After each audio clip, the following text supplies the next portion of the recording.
yang lain itu seperti KPK itu. Saya sangat mengidolakan. Dulu ngefans banget sama Ya, KPK. saya sangat ngefans banget. Tapi saya nggak ngelamar loh. Saya kemudian waktu itu kebetulan pensiun dari KPP, saya memutuskan pensiun di tahap pertama tidak ngelamar, kemudian pesertanya kurang diundang oleh pansel pada waktu itu. Betul. Jadi ngeliat KPK sekarang itu, Pak Agus bisa dibilang shock. Shock, ya betul.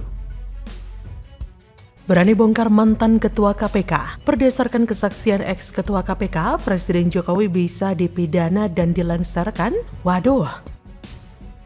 Jadi bahkan petinggi-petinggi KPK, satu waktu mungkin juga petinggi BPK akan bicara, atau petinggi PPATK akan bicara. Bagaimana Jokowi mungkin kasih sinyal, tapi ya dia berupaya, ini ketua-ketua lembaga ini berupaya untuk menahan. Dan bisa kita lihat bagaimana Musisi Sri Mulyani satu waktu juga akan bicara bahwa dia sebetulnya berkali-kali dimarahin Jokowi. Kita bisa bayangkan itu sebetulnya. Dan itu bukan gitu tuduh ya, kita masih bisa berhipotesa karena ada jejak-jejak seperti orang-orang itu. Halo, selamat datang di channel Redaksi Jurnal bersama JJ. Politikus Ferdinand Hutahian menilai berdasarkan kesaksian ex-ketua Komisi Pemberantasan Korupsi, Agus Raharjo, Presiden Joko Widodo bisa dipidana dan dipecat dari posisinya. Dalam kesaksiannya, Agus Raharjo yang merupakan Ketua KPK periode 2015-2019 mengatakan ia pernah dipanggil ke istana sendirian dan di dalam ruangan Jokowi sudah marah meminta kasus korupsi EKTP yang menjerat Setia Novanto dihentikan.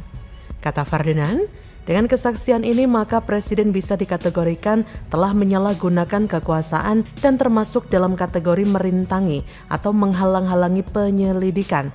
Presiden Jokowi sebagai pribadi bisa dipidana dan dipecat dari jabatannya. Menurut kader PDIP itu, keterangan Agus Raharjo mengenai Jokowi yang meminta memberhentikan kasus Setnov merupakan skandal besar.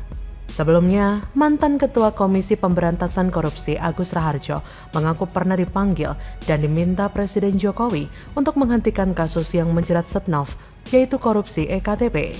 Setnov diumumkan sebagai tersangka oleh KPK pada 17 Juli 2017. Waktu itu ia menjabat Ketua DPR dan Ketua Umum Partai Golkar, salah satu parpol yang mendukung Jokowi. Agus terlebih dahulu menyampaikan permintaan maaf sebelum menyampaikan peristiwa tersebut. Ia mengaku baru pertama kali mengungkapkannya di hadapan media. Kata Agus pada Kamis 30 November, saya pikir baru sekali ini saya mengungkapkannya di media yang kemudian ditonton orang banyak. Saya terus terang waktu kasus EKTP saya dipanggil sendirian oleh Presiden pada waktu itu ditemani oleh Pak Pratikno, kata Agus. Ketika dipanggil sendiri, Agus merasa heran karena biasanya Presiden memanggil 5 pimpinan KPK sekaligus. Ia juga diminta masuk ke istana melalui jalur masjid bukan ruang wartawan. Saat masuk ruang pertemuan, Agus melihat Jokowi sudah marah, namun ia tidak mengerti maksudnya. Tapi setelah duduk ia tahu bahwa Presiden Jokowi meminta KPK untuk menghentikan kasus Setnov. Ia berkata, Presiden sudah marah menginginkan karena baru masuk itu beliau sudah ngomong hentikan. Kan saya heran, apa yang dihentikan? Setelah saya duduk ternyata saya baru tahu kalau yang Jokowi suruh hentikan adalah kasusnya Pak Setnov. Tapi Agus menolak perintah Jokowi karena surat perintah dimulainya penyidikan atau sprindik kasus EKTP dengan tersangka Setnov sudah dimulai 3 minggu sebelumnya. Dan ketika itu tidak ada mekanisme SP3. Agus berkata, saya bicara apa adanya bahwa sprindik sudah saya keluarkan 3 minggu yang lalu di KPK, nggak ada SP3, nggak mungkin saya memberhentikan itu. Salah satu yang membuat heran dan menyebabkan kebingungan yang mendalam di dalam masyarakat adalah salah satu pernyataan dari Koordinator Generasi Muda Partai Golkar, Ahmad Doli Kurnia. Saya ingatkan Pak Jokowi kalau Pak Jokowi memang betul-betul ingin mendapat dukungan penuh dari Golkar dan menjadi kendaraan umum di 2019, ya mari dijaga juga Golkarnya. Dijaga dari apa? Segera tentukan nasib Pak Novanto. Kalau memang secara konstruksi hukum sudah susah dinyatakan tidak terlihat. Saya melihat bahwa pernyataan ini adalah sesuatu yang sangat membantu dan menguatkan Setia Novanto dalam menjalani kasus yang sedang menghancurkan karir politiknya. Hal ini membuktikan jika Setnov tidak sendirian melakukan perlawanan, tapi mendapat dukungan dari partai yang menggunakan jasanya, bahkan sampai menarik-narik nama Jokowi di dalamnya. Saat ini, Setnov melalui Ahmad Doli Kurnia sangat mengharapkan Jokowi melakukan intervensi dan campur tangan apakah karena Partai Golkar yang dulunya tergabung dalam koalisi Merah Putih berbalik arah mendukung pemerintahan di bawah pimpinan Jokowi layak untuk mendapat balas budi atau apakah politik balas budi berlaku pada Jokowi. Dengan kesaksian ini, maka Presiden bisa dikategorikan telah menyalahgunakan kekuasaan dan termasuk dalam kategori merintangi atau menghalang-halangi penyelidikan. Presiden Jokowi sebagai pribadi bisa dipidana dan dipecat dari jabatannya. Selebihnya, biar masyarakat yang menilai bagaimana kasus ini. Silakan tulis komen Anda di kolom komentar ya.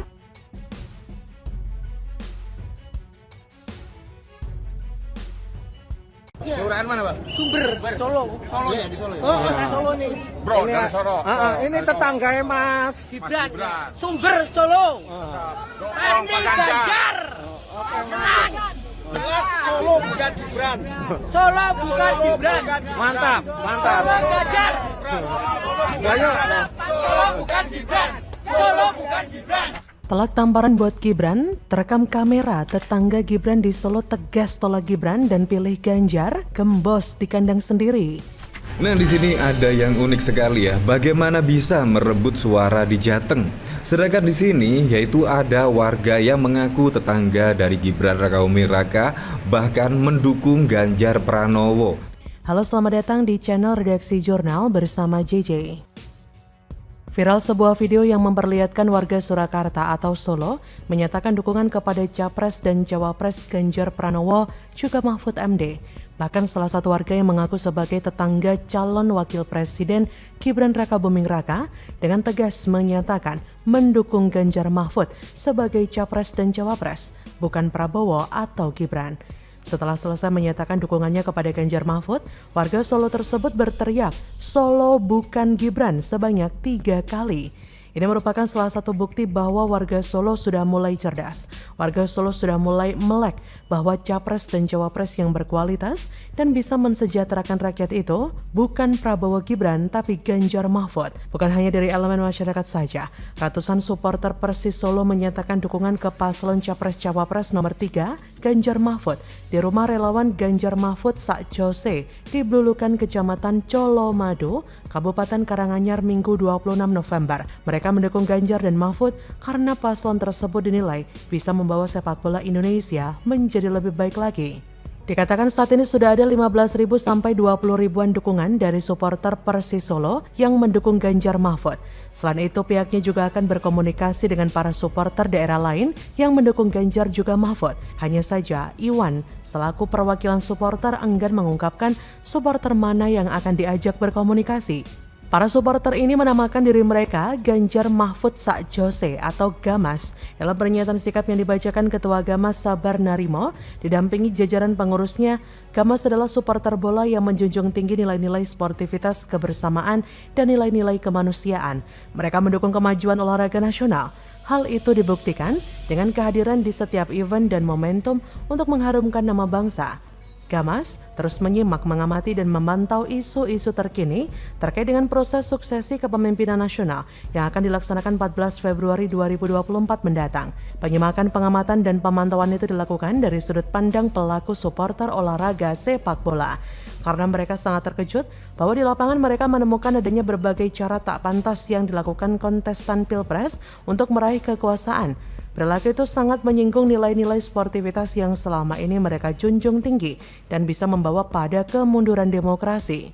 Dengan kondisi itu, menurut Sabar telah melabrak tata nilai dan etika bangsa. Untuk itu, Gamas merasa perlu untuk berada pada posisi berpihak pada kemajuan dengan mengedepankan etika dalam berpolitik. Gamas menemukan secercah harapan pada Ganjar Mahfud. Dalam paparan visi misinya, Ganjar Mahfud bertekad mewujudkan olahraga unggulan sebagai lambang supremasi Indonesia, salah satunya di bidang olahraga sepak bola. Ganjar Mahfud juga dinilai memahami pentingnya menumbuhkan budaya sportif. Hal itu dengan menargetkan revitalisasi infrastruktur olahraga, 1 lapangan olahraga per desa. Kepemimpinan Ganjar Mahfud juga menjadi pertimbangan, sebab supporter pelaku gerakan dukungan mengutamakan sikap terbuka, sportif, dan karakter luhur bangsa. Sikap Ganjar dalam membela tragedi penindasan kemanusiaan di Palestina menunjukkan kader PDIP itu sebagai seorang pemimpin berkarakter yang menjunjung tinggi prinsip kemanusiaan, toleransi, dan menjaga sikap tegas mengawal konstitusi. Demikian juga karakter kuat Mahfud telah diakui luas sebagai pendekar penegakan supremasi hukum yang sangat menonjol di Indonesia. Bahkan, Tim pemenangan daerah Kota Solo Ganjar Mahfud menargetkan kemenangan 85%. Penetapan target sesuai kesepakatan dari partai pendukung seperti PDIP, P3, Perindo, dan Partai Hanura. Ketua TBD Kota Solo Hindro Pramono mengatakan target ini juga didasarkan pada kalkulasi daftar pemilih tetap pemilu 2019. Maka dari itu para pendukung Ganjar ini harus tegak lurus pada dukungan Ganjar Pranowo. Pastikan setiap perjuangan dan dukungan itu jelas dan tegas, tidak dirusak dan dihabisi oleh sebuah keraguan dan juga pengkhianat dari dalam. Insya Allah Ganjar Mahfud menang dan bersinar terang untuk Indonesia dengan keyakinan dan juga kejujuran serta rasa hormat pada sebuah nilai dan juga loyalitas pada perjuangan tunggal untuk memenangkan Ganjar dan Mahfud di 2024. Bagaimana menurut Anda?